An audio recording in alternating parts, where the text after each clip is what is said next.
E hoje, finalizando este assunto, princípios para uma vida próspera. E diz a carta de Paulo aos Coríntios, a segunda carta, capítulo 9, versículo 8. Deus pode fazer-vos abundar em toda graça. Deus pode fazer-vos crescer em toda graça, a fim de que, tendo sempre em tudo ampla suficiência, tenham um super crescimento, super abundez em toda boa obra. Deus pode fazer isso, nos dar crescimento para fazermos muitas coisas boas. E esse é um grande propósito de Deus para as nossas vidas. Vamos orar ao Senhor diante da Bíblia, diante dos nossos irmãos, a família da fé. Vamos pedir a Deus conhecimento, revelação e principalmente que Deus alimente o nosso espírito nesta noite. Senhor Jesus, Deus de toda a graça e de toda a verdade, obrigado por nos ter trazido até este lugar, tranquilos, sãos e salvos.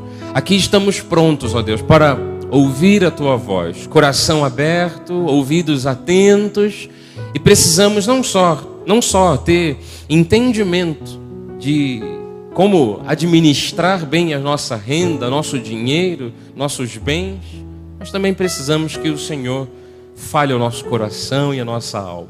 Portanto, ó Deus, para manifestar prosperidade, riqueza, abundância, fale aos nossos corações destes princípios. Estamos aqui dispostos a ouvir a Tua voz. Oramos assim no nome de Jesus.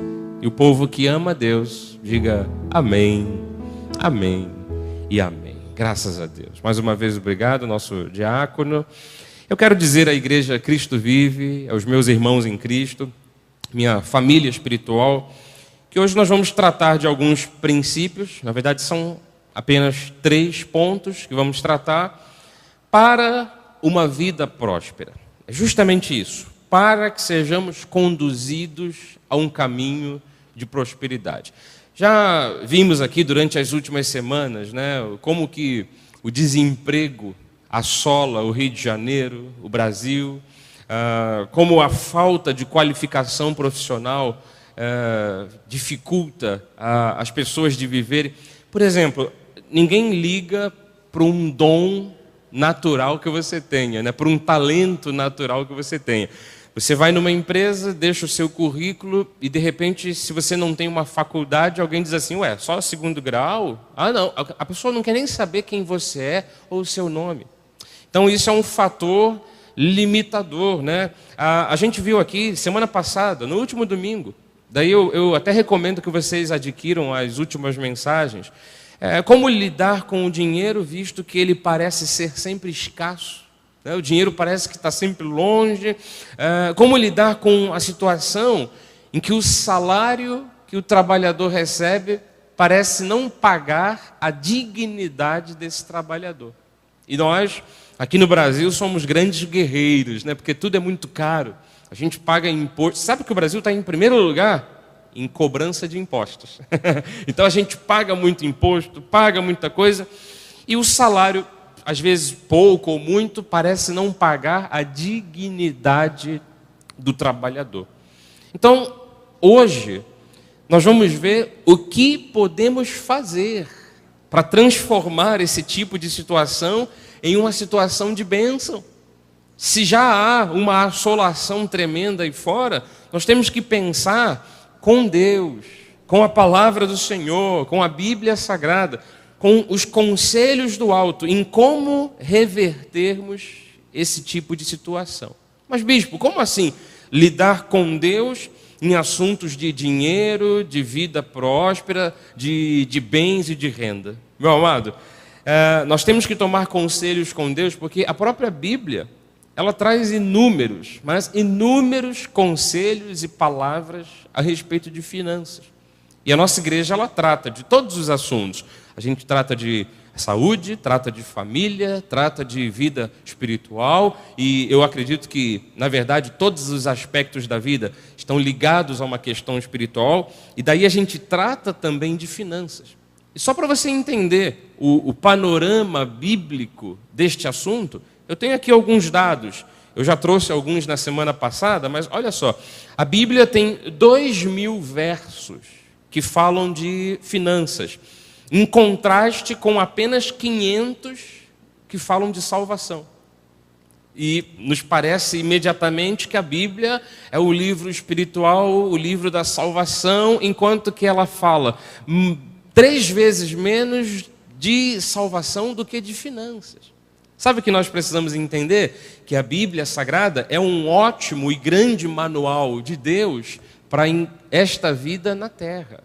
Porque o dia que chegarmos nos céus, nós estaremos face a face com o Altíssimo, viveremos com Deus por toda a eternidade. Qualquer dúvida, Ele tira direto com você. Ele vai tirar a sua dúvida falando diretamente com você. A Bíblia é um grande manual para se viver bem aqui. Por isso não podemos aceitar toda essa situação que o mundo impõe. O desemprego, a falta de recursos, a falta de qualificação profissional. Bispo, a vida é assim mesmo. Não aceite isso, amado. Deus pode abrir portas para você. Deus pode lhe abençoar com um ótimo salário. Quer ver outro dado? A Bíblia fala 5 vezes mais de finanças do que se a gente for englobar todos os assuntos. Oração, fé, céu e inferno. Juntando tudo isso, oração, céu, fé e inferno, a Bíblia fala 5 vezes mais de finanças do que trata desses assuntos. Paulo, quando escreveu Coríntios 13, ele usou 13 versículos para falar da sublimidade do amor, o dom supremo. Ele usou 13 versículos para tratar de amor, e ele mesmo escreveu 39 versículos que tratam de recursos desta vida. Só comparando, tá? Ele falou 3 vezes mais de recursos desta vida, Paulo, do que falou do dom supremo, o amor. Então isso aqui é para a gente entender que Deus está interessado sim no nosso bem-estar. Deus se preocupa, sim, com a sua fonte de renda. Por isso Ele é dono do ouro e da prata, e Ele pega todos esses bens preciosos e deleitáveis e oferece aos que o amam. E, amados, as questões de finanças são tão importantes que afetam, inclusive, vida sentimental. Você pode perguntar no fórum aí de Campo Grande, os casos de divórcio se dão, na maioria, por conta de quê? Você sabe que mais de 50% dos divórcios acontecem por questões de finanças? Porque falta o dinheiro, então porque não se divide bem o dinheiro. Até os idosos, que às vezes já trabalharam a vida inteira, estão inseridos nessa questão. Mais de 90% dos idosos, ainda que tenham aposentadoria, mais de 90%, isso é muita coisa, dependem da ajuda financeira de outras pessoas. Se não for a família ajudar, a pessoa perece. Enquanto que há uma palavra em Jó 36 que diz assim, se o ouvirem e o servirem, acabarão seus dias em felicidade e os seus anos em delícias. Que contraste é esse? Que se há uma palavra abençoadora como essa, eu recebo isso aqui para a minha vida, sabe? Eu sou muito jovem ainda, né? Eu estou aqui no auge dos meus 39 anos, corpinho e rostinho de 47, 60 não, 47, né? E eu quero chegar na minha velhice tendo felicidade, delícias. Agora, se eu olhar para o INSS, eu já começo a envelhecer agora. Porque eu digo, não dá. Eu tenho que ter 2 empregos, juntar 2 aposentadorias, fazer um plano de previdência privada, né? Só que nós não podemos, amados, em hipótese alguma, aceitar isso como algo normal ou comum. Deus não deixou uma palavra que se nós o ouvirmos, e nós estamos aqui hoje dando ouvidos a Deus. Deus não deixou uma palavra que se nós o servirmos, nós iríamos ter o fim da nossa vida de forma feliz. Então alguma coisa tem que se reverter, o quadro tem que mudar. Nós somos abençoados do Senhor. Vamos dar um lindo aplauso para isso. Somos abençoados. Na verdade, tudo o que precisamos para chegar nesse caminho próspero, todas as informações estão em Deus. Não é uma questão meramente econômica e financeira. Você pode fazer todos os cursos de contabilidade, do ramo empresarial, de administração, sabe, fazer matemática, fazer física, química, querer entender toda a ciência. Não é só uma questão financeira, não é só uma questão econômica. Nós estamos lidando com um Deus, olha aí o detalhe do versículo que eu já li hoje, 2 Coríntios, um Deus que pode fazer com que cada um de nós tenha crescimento. Deus pode fazer-vos abundar em toda graça. Agora, eu acredito que o grande segredo de ter uma vida próspera, até mesmo rica, é possível. Eu acredito que o grande segredo está aqui, ó. Deus faz com que tenhamos superabundância até, um super crescimento para toda boa obra. Enquanto a gente pensa que chegar na riqueza, chegar na abundância é algo só para nós, né?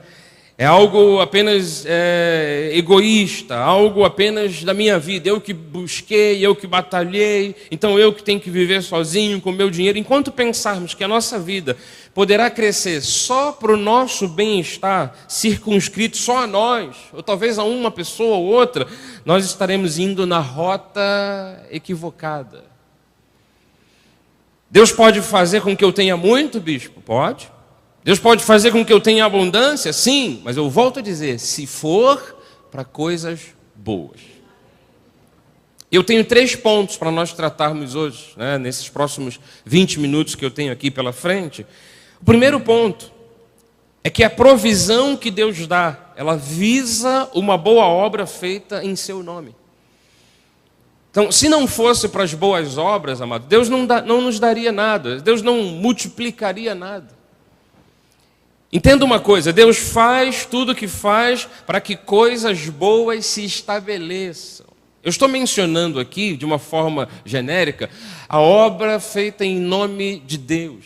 A gente logo pensa em igreja, sim, mas eu vou lhe afirmar uma coisa, tudo que você faz em prol de outras pessoas, pelo fato de você ser de Deus, pelo fato de você ser um cristão, você está fazendo uma obra para Deus. Por isso que você não pode ter vergonha de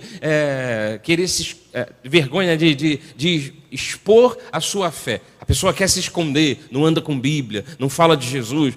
Porque quando você faz algo de bom para alguém, é importantíssimo que você diga, olha, eu estou lhe dando, posso lhe oferecer, eu posso lhe ajudar porque Deus primeiro me deu. Então, óbvio que a gente também pensa na obra da evangelização. Porque, olha só, a exemplo do que Deus fez com o povo de Israel, até mesmo na saída do Egito, quando eles foram libertados da escravidão. O Salmo 105 diz assim, então fez sair o seu povo com prata e ouro, e entre as suas tribos não havia um só inválido. O que aconteceu aqui? 2 milhões de pessoas escravizados e, claro, debilitados fisicamente. Mas Deus usa a vida de Moisés para libertá-los do Egito e aqueles doentes saem sãos. Não havia um só inválido.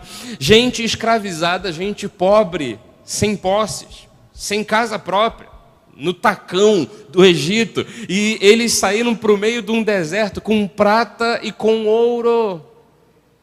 Então Deus faz isso, Deus estabelece riqueza no meio do seu povo. Aí no trajeto para a terra prometida, eles demoraram bastante tempo. Você sabe que só o sucessor de Moisés entrou com o povo, passou cerca de 40 anos. Mas Deus estava com eles no deserto. Deus, inclusive, nos moldes antigos, Ele disse para construir um santuário, local de adoração, local de ofertas a Deus, de louvor. Aí, Êxodo 25 diz assim, disse o Senhor a Moisés, fala aos filhos de Israel que me tragam oferta de todo homem cujo coração o mover para isto. Dele recebereis a minha oferta.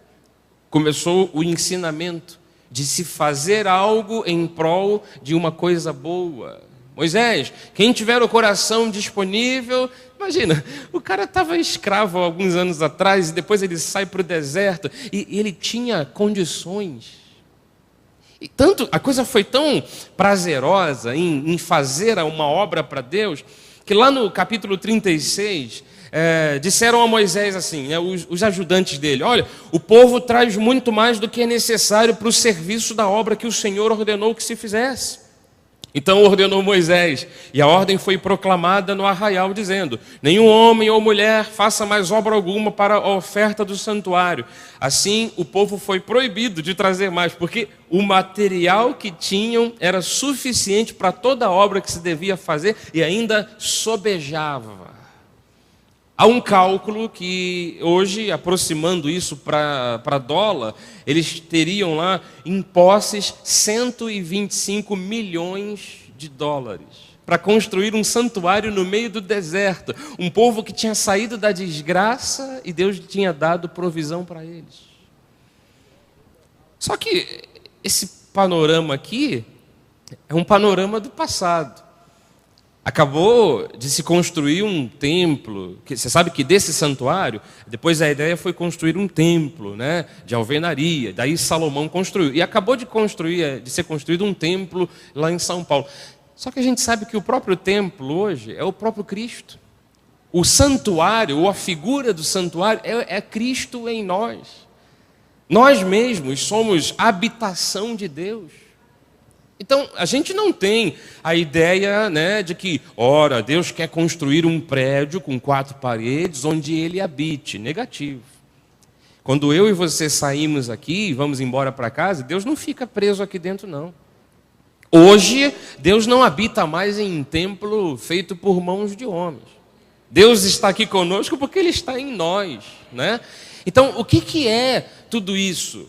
Para que esse tipo de ordem? É para que hoje nós pensemos uma coisa, amados. Veja bem, se nós somos templo do Espírito Santo, se nós somos o verdadeiro santuário, Paulo até disse assim para os coríntios: ei, será que vocês não compreendem isso? Não sabem que vocês são santuário de Deus e que o Espírito de Deus habita em vocês? Se nós somos o verdadeiro templo, a gente tem que perceber que existem também outras pessoas neste mundo perdidas, desgarradas, afastadas do aprisco, como ovelhas que se desgarram do rebanho, que também são habitação de Deus. Então, fazer uma obra para Deus é ir atrás dessas pessoas. Por isso eu disse, Deus dá a provisão para que se faça uma obra em nome dEle. Atender as pessoas necessitadas, evangelizar alguém, é fazer uma obra para Deus. De qualquer forma, bispo, a gente sempre vai voltar para a questão do templo. Claro, por uma questão de organização. Por uma questão até de critério, a gente tem que escolher uma boa igreja para cultuar a Deus, para congregar. Então a gente acaba vindo também para as 4 paredes, mas isso aqui é apenas a ponta de um iceberg enorme. Há a questão das vidas envolvidas nisso tudo. Então, por isso devemos fazer uma obra para Deus, em prol dessas ovelhas. Devemos dar o melhor também para a obra física, sim. Tudo na casa de Deus, deveras, tem que ser o melhor, sim. Óbvio que a gente tem entre nós pessoas ricas, pessoas pobres, então a igreja será sempre equilibrada, né? A igreja não vai ser tão pobre ou tão rica, vai ser equilibrada. Mas um dos grandes segredos, um dos grandes segredos para a vida prosperar é este: fazer o melhor pela obra de Deus. Entenda, obra de Deus, o que fazemos aqui, mas o que se reflete muito mais na vida de pessoas. Ainda mais quando Deus traz alguém aqui dentro, né? E muda o coração, e pela mensagem, pela palavra, muda a vida dessa pessoa. Mas não vamos pensar que Deus está preocupado com um templo de 4 paredes. Não. Deus está aqui quando nós estamos.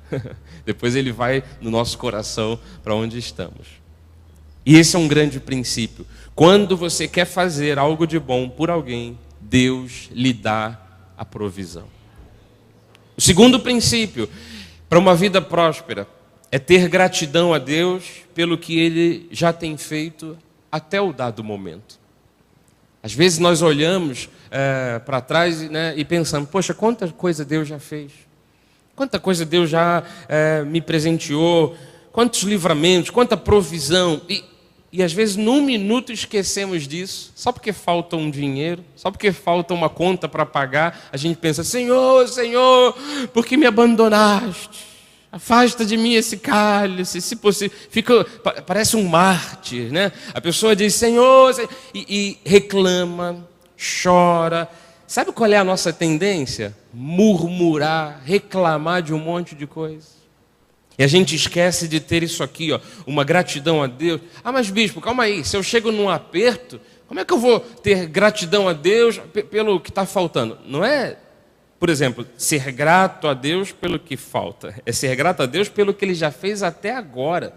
E você ter chegado ao ponto de estar com saúde, respirando e ter a possibilidade de dizer, Senhor, mais uma vez eu oro a Ti, pedindo que o Senhor traga o que eu necessito.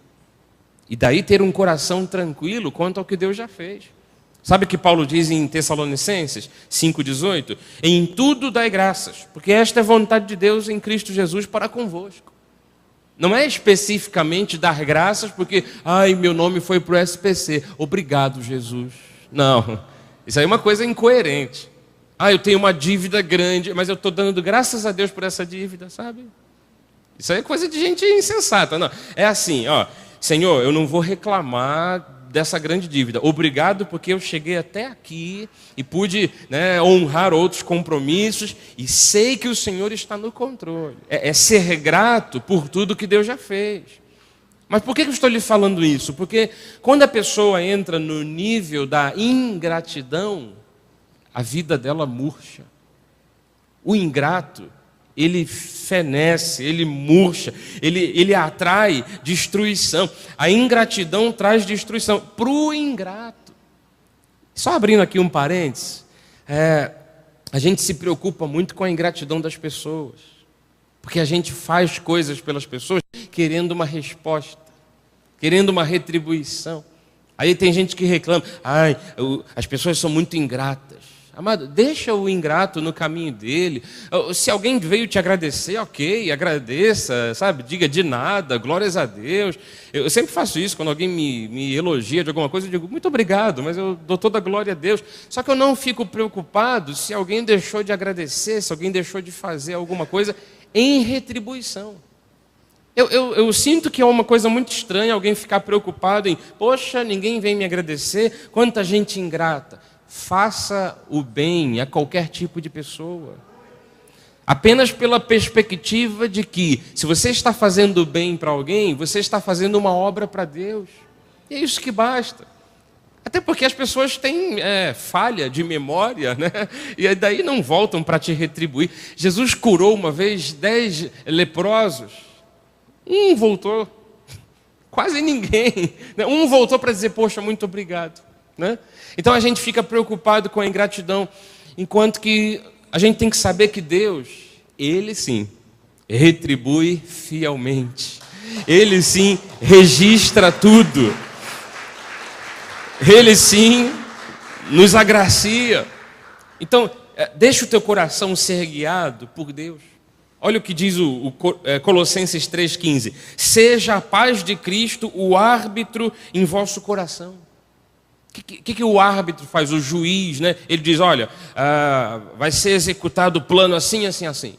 Seja condenação, libertação, qualquer coisa, ele diz, é assim que deve se fazer. O árbitro, ele ordena, ele dá o caminho, ele aponta o caminho. Então, que a paz de Cristo aponte o caminho para você.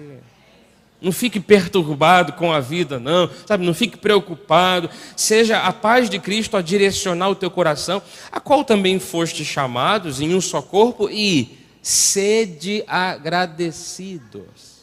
Deus me trouxe até aqui. Deus me conduziu até aqui. Mas, bispo, segunda-feira é amanhã. O boleto já chegou. A fatura também. Seja agradecido pelo que Deus te permitiu viver até hoje. Não, mas o bispo não está entendendo, é que eu tenho que pagar o agiota. E se eu não pago, ele me mata. Seja agradecido pelo que Deus fez até hoje. Que amanhã Só Deus sabe, né? Tem gente que às vezes não é grata nem a Deus e nem ao próximo, sabia? Olha o que o Salmo 55 relata. Davi, falando lá das agruras dele, né, dos momentos difíceis, ele disse assim: com efeito, não é inimigo que me afronta. Se fosse, eu suportaria. Nem é o que me odeia que se exalta contra mim, pois eu me esconderia dele. Eu faço isso já, sabe? Eu aprendi a fazer isso. Vem um inimigo, vem uma pessoa que está me perseguindo, eu fujo do caminho, eu me escondo. O indivíduo vem por uma rota, eu saio pela outra, sabe? Está vindo daqui, eu vou para lá. Eu me afasto de confusão, de contento. E isso é fácil fazer. Você tira de letra. Mas se fosse apenas o inimigo, aquele que vem artazanar e perseguir, ok. A gente perdoa, releva, o indivíduo quer que você leve uma carga durante 1 quilômetro, vai 2 quilômetros, mas depois, sabe, deixa ele seguir o caminho dele. Só que muitas das vezes não é isso que acontece. Aí Davi está escrevendo aqui uma música de dor de cotovelo, né? Se fosse inimigo, tudo bem. Se fosse o que me odeia, ok. Mas olha o versículo 13. Mas és tu, homem, meu igual, meu amigo, meu companheiro, meu íntimo amigo. Versículo 14. Juntos andávamos, juntos nós contávamos piada, entretínhamos, íamos à comunhão, à casa de Deus, e você foi ingrato, me traiu, apunhalou pelas costas. Então, esse tipo de gente que te segue, te acompanha, vai contigo, mas depois a pessoa não agradece, mudou de rota, nunca mais falou. Deixa o ingrato no caminho dele. Você que não pode ser afetado por isso. Amado, seja grato a Deus e a qualquer outra pessoa que tenha te auxiliado até o dado momento. E quanto ao futuro, tenha esperança. Tenha fé. Paulo disse para Timóteo, em Timóteo 1, ele disse: olha, eu sou grato para com aquele que me fortaleceu, Cristo Jesus, nosso Senhor, que me considerou fiel, designando-me para o ministério. Tudo bem, ser grato a Jesus é ótimo. Jesus chamou Paulo por uma obra muito difícil, que ele chega a falar para os filipenses: olha, é uma tribulação que eu passo. Paulo foi chamado de praga, de peste, porque pregava a Jesus, contrariando as pessoas que queriam seguir a Moisés. Ele teve um monte de tentativa de morte contra ele, várias vezes. Ele podia dizer: Jesus, chega! A gente não passa um milésimo do que Paulo passou para levar uma obra de Deus. E ele diz: eu sou grato para com esse Jesus. Nós temos que aprender a sermos gratos, sabe? Ações de graça são uma chave para a prosperidade, amados. Eu sou grato às pessoas que me cercam, sabe? A minha esposa, agora ela está debilitada em casa com gesso. Aí eu que estou cuidando dela, né? Mas eu sou grato por cada coisa que ela faz por mim. Eu sou grato ao meu apóstolo, Miguel Ângelo, que me ensinou a graça de Deus, a todos os pastores que passaram pela minha vida. Tem gente que às vezes sai do emprego e, sabe, fica cheio de confusão com os antigos chefes, não consegue ter um bom relacionamento. É uma pessoa que tem cismas, ingratidões, reclama de tudo e de todos. Eu sou grato a todo mundo. Eu costumo, por exemplo, agradecer a todo mundo que coopera na igreja. Eu digo: poxa, obrigado aí, você varreu o chão, você limpou o teto, muito obrigado. Tem gente que fica constrangida, né? Não, é para Deus, mas muito obrigado, assim mesmo, né? Então, nós temos que aprender isso. Você sabe, o nosso coração se abre quando nós somos gratos, quando nós somos perdoadores. E essa abertura, ela permite que chegue à tua vida saúde, paz, felicidade e riqueza também. Então, quando você é grato a Deus, quando você se propõe a buscar a Deus mais e mais, quando você abre o teu coração para Deus, a tua vida cresce. Há um relato aqui de 2 Crônicas 26:5 que diz assim: propôs-se a buscar a Deus nos dias de Zacarias, que era sábio nas visões de Deus. Nos dias em que buscou ao Senhor, Deus o fez prosperar. Aquela outra palavra de Mateus 6,33, Jesus disse assim: buscai, pois, em primeiro lugar o seu reino e a sua justiça. Sabe o que você precisa? Essas coisas serão acrescentadas. Então, quando você diz, Deus, eu coloco o Senhor em primeiro lugar, e não dá para estar chateado com Deus e adorar a Deus ao mesmo tempo. Então, quando eu sou grato, eu busco a Deus com maior intensidade. Quando eu coloco Deus em primeiro lugar, Deus vai resolvendo tudo. Ele vai fazendo com que as coisas se encaixem. E veja bem, para eu ir aqui para a última parte da mensagem, eu estou lhe falando de prosperidade, caminho da prosperidade. Isso sempre faz com que a gente pense nas questões de dinheiro. Mas eu quero lhe afirmar que essa mensagem serve para todas as áreas da vida. Porque quando pensamos em dinheiro, propriamente dito, olha o recado que eu coloquei aqui. O dinheiro pode ser um ótimo servo, fazer tudo o que você quer, mas também ele pode ser um terrível capataz. E que você esteja a serviço dele. Então pense nisso, sabe? Eu não posso me entregar a uma busca desenfreada por crescimento, por riqueza, por dinheiro, porque depois eu vou ficar obrigado às situações que me levam ao dinheiro. Por exemplo, o dinheiro, sem a bênção de Deus, sem a orientação de Deus, pode corromper, pode destruir, pode desfazer a vida de um homem. Às vezes a gente reclama assim, os governantes, a maioria rouba, é corrupta e tal. Mas a maioria dos brasileiros, se fossem colocados no lugar desses governantes, fariam a mesma coisa. Então o dinheiro tem que nos servir. O dinheiro tem que chegar às nossas mãos para fazermos o bem.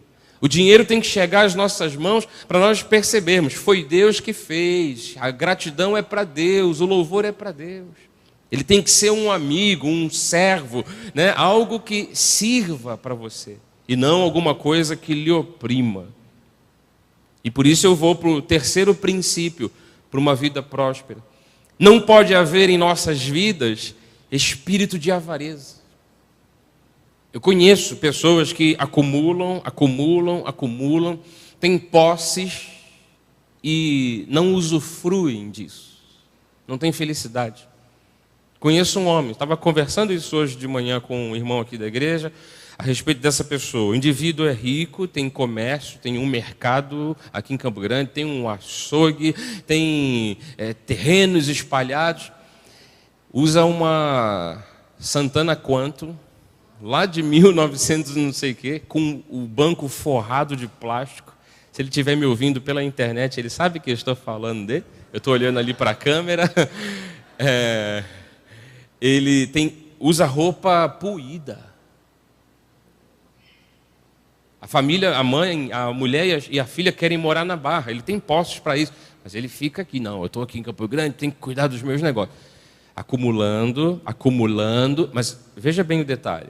A pessoa acumula, não usufrui, não viaja, não se diverte, não vive a vida, não ajuda os outros. E essa é a pior parte. Eu já não sei se esse é o caso dessa pessoa, mas às vezes muita gente acumula, e sabe para quem fica? Para o filho mal criado. Sabe para quem fica? Para a ex-esposa. Fica para o governo. Jesus deu um exemplo disso quando em Lucas 12, ele disse assim, versículo 15, então lhes recomendou, tende cuidado, guardai-vos de toda e qualquer avareza, porque a vida de um homem não consiste na abundância dos bens que ele possui. Aí você vê a pessoa com muitas posses, mas a pessoa não usufrui. E pensa assim, poxa, esse está bom, esse está bem. Mas a vida de um homem não consiste na abundância dos bens que ele possui. E daí Jesus contou uma pequena história para ilustrar o fato. E lhes proferiu ainda uma parábola dizendo, o campo de um homem rico produziu com abundância. E arrazoava consigo mesmo. Ele pensava, né? Que farei, pois não tenho onde recolher meus frutos? Imagina, ele tinha celeiros grandes e colheu muita coisa, encheu os celeiros, depois colheu mais, estava do lado de fora, e o versículo 18, né? Ele diz assim, farei uma coisa, olha que brilhante ideia, farei isto, destruirei os meus celeiros, reconstruí-los-ei maiores ainda. Ele podia dar para os pobres. O cara tem uma produção O cara tem uma empresa, ele já tem um fluxo. Tudo bem, o lucro está bom, tá ok. Sobejou, distribui. Mas não, ele quebrou os celeiros grandes, fez outros maiores ainda.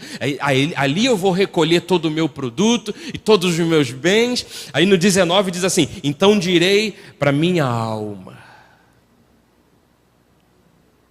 Eu vou encher, vou insuflar o meu ego. Eu vou dizer para minha alma: olha aí, tens em depósito muitos bens, para muitos anos. Para muitos anos. Descansa, come, bebe, regala-te. Aí o versículo 20 diz que Deus cutuca ele assim no ombro e diz: olha, eu estou com a tua lista aqui. Eu não sei se é Deus ou se é o anjo da morte. Eu tô com uma lista aqui. Você está na lista, você vai morrer hoje. Ô louco, maluquinho. Esta noite pedirão a tua alma. E o que tens preparado? Sabe isso tudo que você acumulou? Dobrou a produção, construiu celeiros maiores e disse para você mesmo: é tudo meu, tudo meu. Para quem será? As pessoas às vezes já leram esse texto dizendo: olha, a pessoa não tem nada preparado para ir para os céus e pede a alma e o dinheiro corrompe. Não tem nada a ver. Você pode ser rico e ser santo ao mesmo tempo, né? Tudo que você juntou, você vai deixar para quem? Em vez do indivíduo usufruir e ter uma vida, né, abastada, e na hora que ele tem muito lucro, distribuir, não, ele diz: é para mim. Mas Deus disse: louco, essa noite vão pedir a tua alma, o que tens preparado vai ficar para quem? Aí o versículo 21 diz: assim é o que entesoura para si mesmo e não é rico para com Deus. Pensando que fazer uma obra para Deus é ajudar outras pessoas. Foi o primeiro ponto que a gente tratou aqui. Então, amado, loucura é não ser rico para com Deus. Achar que tudo que você acumula, você vai levar para debaixo da terra. Então, o segredo de uma vida próspera é saber ser rico para com Deus. Ser uma pessoa generosa. Às vezes temos pouco, mas da nossa generosidade, Deus é glorificado, as pessoas são auxiliadas. E sempre tem aquele processo de devolução de Deus. Sabe o que diz Lucas 6,38? Dai e será dado para você. Dai e dar-se-vos-á. Tem gente que às vezes lê: dai e dar-se, o dar-se vos dá. Aí fica procurando o dar-se. Dai e dar-se vos dá. Cadê o dar-se? Eu quero saber onde está o dar-se. Ele está me devendo muito, que eu já estou dando há tanto tempo, estou semeando. Não, dai e será dado, né? Mas o que é isso? Vocês estão rindo do dar-se? Dai e dar-se vos dá. Tudo que você libera da tua vida, volto a dizer, não é só uma questão de dinheiro, de cédula, de real. Tudo que você libera é trazido de volta. E quando é trazido, tem uma medida quádrupla, né? Porque é boa medida, recalcada, sacudida, transbordante.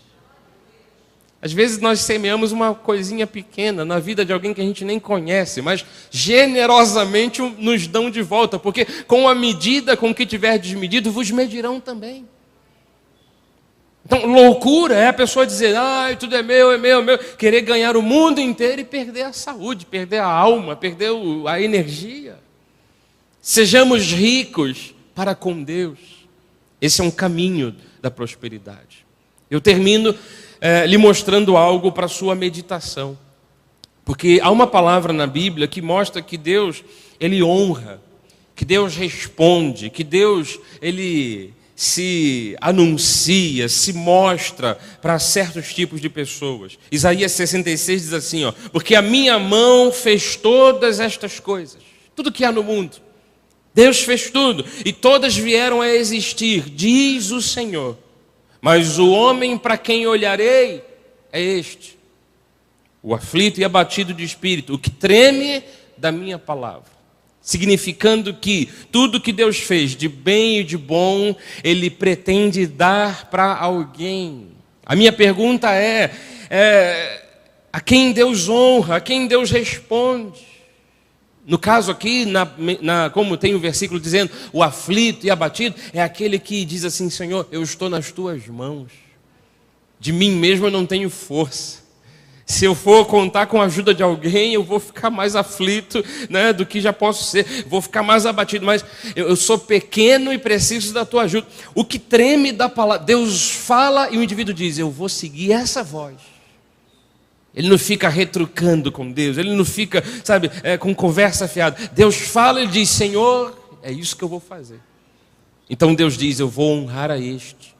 Tudo que eu criei, tudo que as minhas mãos fizeram e vieram a existir por conta do meu agir, eu vou dar para essa pessoa. É para esse que eu olharei. Mas, bispo, eu tenho honrado a Deus, bispo. Você sabe, em 2014, nesse ano todo aí, olha, já 3 vezes eu já dei o dízimo. Em 3 meses desde janeiro, teve 3 meses que eu dei o dízimo. Meu carro 0 ainda não veio, Deus não olhou para mim.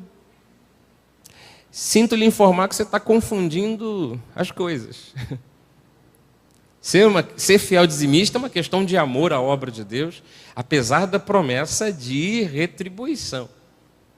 A pessoa às vezes diz assim: não, mas essa coisa de fazer obra para Deus, em nome de Deus, ajudar qualquer pessoa, não. Eu não faço isso, não. Eu não trago pessoas à igreja, eu sigo a minha vida. Tem gente que às vezes poderia trazer alguém dia de semana para a igreja. Aí diz assim: não, minha novela eu não perco. Então, domingo eu estou aí. À noite, por exemplo, a igreja fica bem mais vazia, porque o pessoal fica vendo o Flamengo perder. Hoje ganhou de 1-0.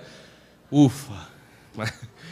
Do Timão, ganhou do Corinthians, né, de 1-0. Mas a pessoa diz assim: eu não dispenso o jogo do meu time por nada. Enquanto que poderia estar fazendo algo, como eu disse no início, em nome de Deus.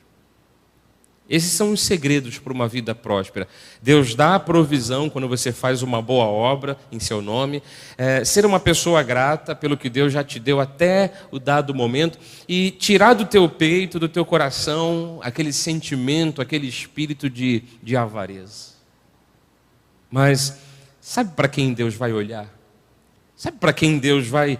sabe a quem Deus vai prosperar? Eu creio que a você. Porque Ele está tratando disso conosco. Hoje é o quinto final de semana que a gente está tratando desses assuntos. Tem as últimas mensagens aí disponíveis. E Deus diz assim, no Salmo 15, versículo 2. Eu vou prosperar sim, eu vou olhar para aquele que vive com integridade. Para aquele que pratica a justiça. Para aquele que de coração fala a verdade. O que não difama com a língua, não faz mal ao próximo, nem lança injúria contra o seu vizinho. O que a seus olhos ele tem por desprezível, o que é réprobo, o que é desprezível. Mas ele honra aos que temem ao Senhor. Deus olha para esse tipo de gente. Deus vai olhar para você, Deus vai agraciar você. Deus sabe que você está aprendendo a fazer juras e até mesmo com dano próprio não voltar atrás. Sabe quando você diz assim: cara, eu vou te ajudar. Aí depois você se apertou e você diz: é melhor eu desligar o telefone para ele não me ligar. Mas o justo, ele quando jura que vai fazer uma coisa, mesmo com dano próprio, ele não volta atrás. Ele não se retrata.